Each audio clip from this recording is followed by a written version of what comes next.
మరో బ్రేకింగ్ చూస్తున్నాం. Khanapur MLA Bojju Patel hot comments చేశారు. రవనీత్ సింగ్ బిట్టు తలను తీసుకొస్తే వారికి తన ఆస్తి రాసిస్తానంటూ ప్రకటించారు. రాహుల్ గాంధీపై కేంద్ర మంత్రి రవనీత్ సింగ్ బిట్టు వ్యాఖ్యలను ఆయన ఖండించారు. రవనీత్ సింగ్ బిట్టు దిష్టి బొమ్మను దహనం చేశారు. అతనిపై కఠిన చర్యలు తీసుకోవాలని డిమాండ్ చేస్తున్నారు. కేంద్ర హోంమంత్రి అమిత్ షా ఇంతవరకు స్పందించకపోవడం ఏమిటని ప్రశ్నించారు.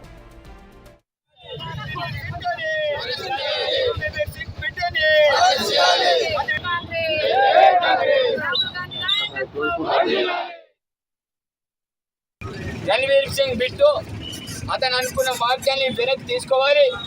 తప్పకుండా వెనక్కి తీసుకోకపోతే తప్పకుండా మేము కూడా ప్రకటిస్తున్నాం. ఏజే ఖానాపూర్ శాసనసభ్యులు నేను కూడా ప్రకటిస్తున్నాను. అతని తలని ఎవరైతే తీసుకొస్తారో మా నాన్న సంపాదించిన భూమి 1 ఎకరం 38 గుంటలు నేను కూడా రాసిస్తాను. ఎవరైనా తీసుకురావాలి. ఉన్నటువంటి ఆస్తి అదే, నాకున్న ఆస్తిని మా నాన్నకున్న ఆస్తిని రాసేయడం నేను కూడా ప్రకటిస్తున్నాను. కాబట్టి అట్లాంటి విషపూరితమైన ప్రకటన చేయడం నిజంగా సిగ్గుచేటు. ఈరోజు ప్రతిపక్ష హోదా, ఈరోజు రాహుల్ గాంధీ కేవలం కాంగ్రెస్ పార్టీ నాయకుడు కాదు, ఈరోజు విపక్ష నాయకుడు అతను.